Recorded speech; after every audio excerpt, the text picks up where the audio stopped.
श्रीमती जरिता जी आ रही। आज हम लोग के जो चुनाव नगरीय निकाय के हुए हैं उसको लेकर समीक्षा बैठक की गई थी। कांग्रेस पार्टी को कांग्रेस के लोग ही हराते हैं, भाजपा में इतनी हिम्मत नहीं है कि कांग्रेस को हरा सके। इस बार जिस प्रकार से धन बल का प्रयोग हमारे भारतीय जनता पार्टी के कार्यकर्ताओं और नेताओं ने किया है उसका ये एक प्रमुख हार है। लेकिन और यहाँ जो सभी लोग नेता बन रहे हैं उनको भी समझना होगा कि नेता नहीं, हमको भी कार्यकर्ता बन करके चलना है।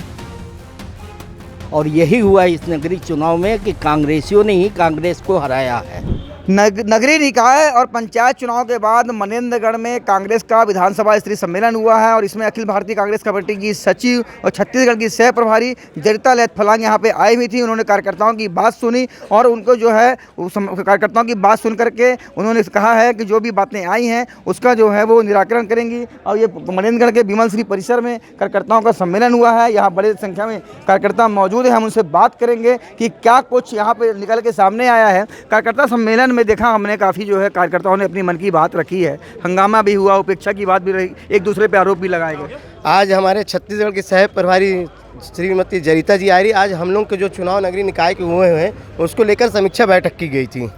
उसमें जो मतलब चुनाव पार्टी के खिलाफ जो काम किया उसकी आपस में लोग अपनी बात शिकायतबाजी कर रहे थे मैडम के सामने।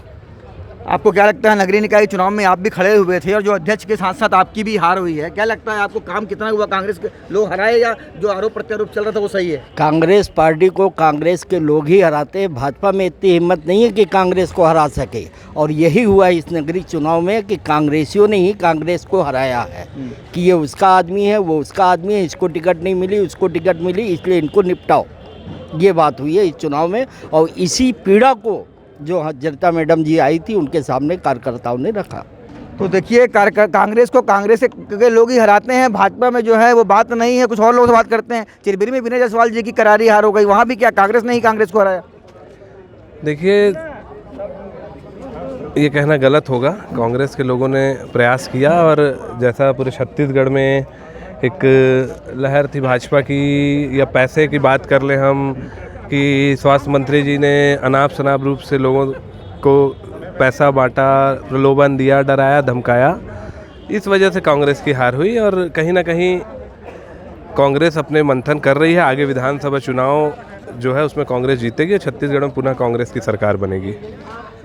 ये देखा जा रहा है कि चुनाव के पहले सम्मेलन होता हमने देखे हैं, ये कि चुनाव के बाद जो है जस्ट सम्मेलन, क्या लगता है आपको आखिर कांग्रेस का ये सम्मेलन कितना कारगर होगा? देखिए जिस प्रकार राहुल गांधी जी ने इस वर्ष को संगठन का वर्ष कहा है उसके तहत हमारी राष्ट्रीय सचिव ने यहाँ पर आके सभी कार्यकर्ताओं से बात सुनी है और जो राहुल जी की एक मंशा थी कि आखिर कार्यकर्ता क्या चाहता है, कार्यकर्ता अपनी पार्टी को हम किस स्तर पे मजबूत कर सकते हैं, इस स्तर पे हमारी राष्ट्रीय सचिव जी ने बात किया और सब लोगों ने अपनी अपनी बात रखी। क्योंकि परिवार की बात है तो कुछ लोगों ने अपनी दुखड़ा कहा, कुछ लोगों ने पार्टी को सलाह दिया। तो हम इसको एक स्वस्थ प्रतिस्पर्धा मानते हैं, एक स्वस्थ वार्तालाप मानते हैं और माननीय राहुल जी को धन्यवाद देते हैं कि उन्होंने एक एक कार्यकर्ताओं की बात सुनने के लिए राष्ट्रीय सचिव जी को यहाँ पर भेजा। नगर पालिका के आप अध्यक्ष रहे हैं और यहाँ पे जो चुनाव में अध्यक्ष की बात करें या कांग्रेस के पार्षद भी कम संख्या में आए हैं, आखिर अध्यक्ष की हार किन कारणों से हुई? देखिए अध्यक्ष की हार का कारण तो देखिए सत्ता बल है।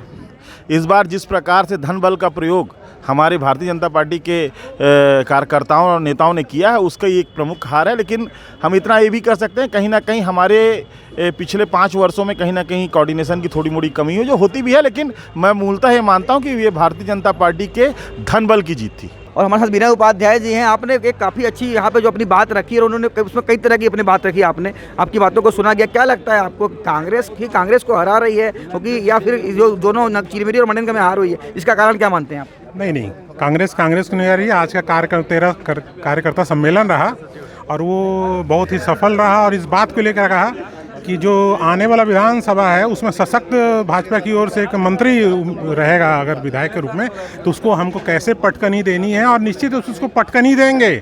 इस बात को लेकर एक कार्यकर्ता सम्मेलन था, उसकी तैयारी आज से अखाड़ा में हम सब उतरे हुए हैं। हमारे में कोई मतभेद नहीं है, हम सब एक हैं और आने वाले उस महारथी भाजपा के एक जो मंत्री है उसको ज़बरदस्त पटकनी देने की तैयारी में आज का कार्यकर्ता सम्मेलन हम लोगों का सफल रहा, साकार रहा। लेकिन उद्बोधन में तो आपने कई तरह की बातें कही, मैंने भी उसको सुना था, लेकिन उसको क्या लगता है आपको उसका कुछ परिणाम निकल के आएगा? नहीं, उद्बोधन में बातें थी कुछ लोगों को सुधारने के लिए, वंशवाद को ख़त्म करने के लिए, कार्यकर्ता जिसे पोटेंशियल है उसको सामने लाने के लिए बात थी। तो ये तो आपस में सब बात होगी ना, कैसे छन करके सामने चीज़ें आएँ, ये तो होना ही है। कार्यकर्ता सम्मेलन में आप शामिल हुए थे, जनपद अध्यक्ष डॉक्टर विनय शंकर सिंह जी जो है यहाँ पे रह चुके हैं जनपद अध्यक्ष। क्या लगता है चुनाव में आप भी उतरे थे, आपकी भी हार हुई है, आपने भी अपनी पीड़ा व्यक्त की? क्या पीड़ा क्या व्यक्त करूंगा, लेकिन प्रभारी आई हुई थी, प्रभारी आए हुए थे, बस उनके सामने अपनी बात रखा कि ये जो कार्यकर्ताओं का जो सम्मेलन हुआ, अगर ये सम्मेलन पहले हुआ होता तो शायद ये नौबत नहीं आती, कांग्रेस को इतनी हार का मुंह नहीं देखना पड़ता।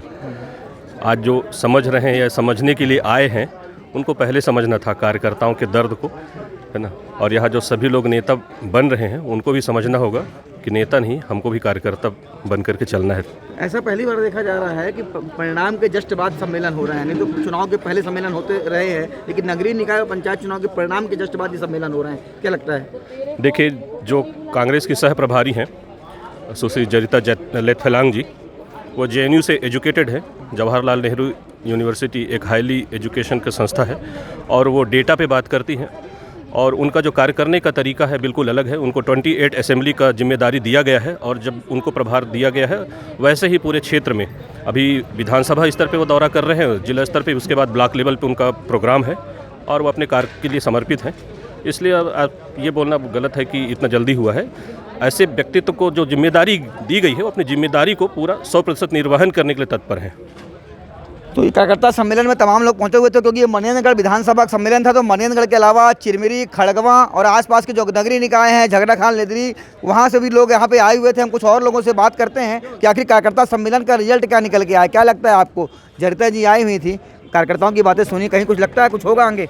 नहीं, देखिए, बिल्कुल कार्यकर्ताओं में जरिता जी ने जोश भर के गया है, और हम सब एक हैं, और सबको एक सूत्र दिया गया है कि आने वाले समय में जब 2029 आएगा और 15 अगस्त को जब झंडा फहराने की बात आएगी तो लाल किले में आदरणीय राहुल गांधी जी झंडा फहराएंगे। इस बात का हम लोगों ने संकल्प लिया है। आप राहुल गांधी जी तक पहुंच गए। छत्तीसगढ़ में क्या होगा? अभी सरकार आपकी नहीं है, यहाँ पे आपके नगरीय निकाय में हार मिली है, चिरमिरी, मनेन्द्रगढ़ में। एक एक कार्यकर्ता लगा हुआ है, इसमें मंथन करके आगे एक रणनीति बनाई गई है, और निश्चित रूप से आने वाले भाजपा हमारे सामने धराशायी होगी। देखिए, हम लोगों ने सब अपने कार्यकर्ताओं की बात सुनी, उनके सुझाव सुनी, और हम कोशिश करेंगे आगे आने वाले दिनों में किस तरीके से उनके जो सुझाव है उस पर हम अमल किस तरीके से करेंगे। ये देखा जाता है कि चुनाव के पहले सम्मेलन होते हैं, लेकिन चुनाव के नगरीय चुनाव के पहले नहीं हुआ है, चुनाव के बाद। चुनाव में मेरा सवाल वही है कि चुनाव के बाद आप सम्मेलन कर रही हैं, आखिर क्या कारण है? पंचायत और नगरीय निकाय के बाद आप सम्मेलन। देखिए, सबसे पहले बात यह है कि हमें अपने, ये मेरी पहली मीटिंग है मनेन्द्रगढ़ में विधानसभा स्तर पे, तो लोगों से मिलने आई हूँ, उनके सुझाव सुनने आई हूँ, और किस तरीके से उनके सुझाव पे हम अमल करेंगे वो सुनना ज़रूरी है ना। अगर हम ही सिर्फ बोलते रहें और सुनने वाला सिर्फ हमारे कार्यकर्ता और हमारे जो जितने भी हमारे लोग हैं वो होंगे, तो उनकी बात कौन सुनेगा? तो हम यहाँ आए उनकी बात सुनने के लिए, हमारी बात बोलने के लिए नहीं। जो भी सुझाव आपके पास आए हैं कार्यकर्ताओं की ओर से, बहुत सारे सुझाव आए हैं। हाँ, ज़रूर होंगे। ये जो हंगामा हुआ आपके मौजूदगी में, कुछ लोग बाहर चले गए, एक्चुअली ये एक कन्फ्यूजन हो गया था। एक्चुअली क्या हुआ, मुझे वो फेलिसिटेशन कर रहे थे, तो मैंने बोला कि कार्यक्रम में समय लग जाएगा, इसलिए आप ये बंद कीजिए, मैं नीचे जाके सबको पट्टा पहना दूंगी। तो लोगों को शायद ये बात समझ में नहीं आई, तो वो लोग गुस्सा करके चले गए। देखिए, शुरुआत में तो कार्यकर्ताओं को जो तवज्जो मिलना था वो नहीं मिल रहा था, लेकिन जब कार्यकर्ता हमारे नाराज़ हुए, कुछ कार्यकर्ता उठ के चले गए, तो उसके बाद कार्यकर्ताओं की जो सारी बातें थे उन्होंने गंभीरता से सुना। सारे कार्यकर्ताओं ने और अपनी बातों को प्रभारी के सामने रखा, उन्होंने नोट भी किया, और ऊपर ये बात भी उन्होंने करके गए कि जितने कार्यकर्ता हैं वो कार्यकर्ताओं की बातों को गंभीरता से लिया जाएगा और सारे लोगों को बात सुना जाएगा।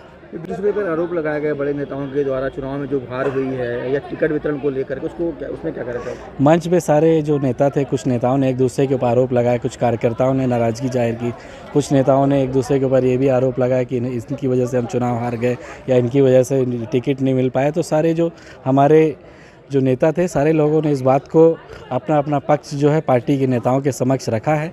चूँकि आप पूछ रहे हैं इसलिए मैं पार्टी की बातों को भी, चूँकि मीडिया में वीडियो तक आ चुका है, इसलिए मैं आपके सामने इस बात को खुले मंच से रख रहा हूँ कि हाँ, ये सब बातों को हमारे बीच हुआ है। तो ये अलग अलग कार्यकर्ताओं की राय थी जो विधानसभा के जो सम्मेलन था उसमें पहुंचे हुए थे। उन्होंने अपनी बातें जो है जरिता लेथफलांग के सामने रखी है, और उन्हें पूरा विश्वास है कि जो आने वाला चुनाव होगा उसमें जो उन्होंने अपनी बातें रखी हैं, कहीं ना कहीं उस पर जो है हाईकमान उसको सोच करके निर्णय लेगा। सतीश गुप्ता, IBC 24, मनेन्द्रगढ़।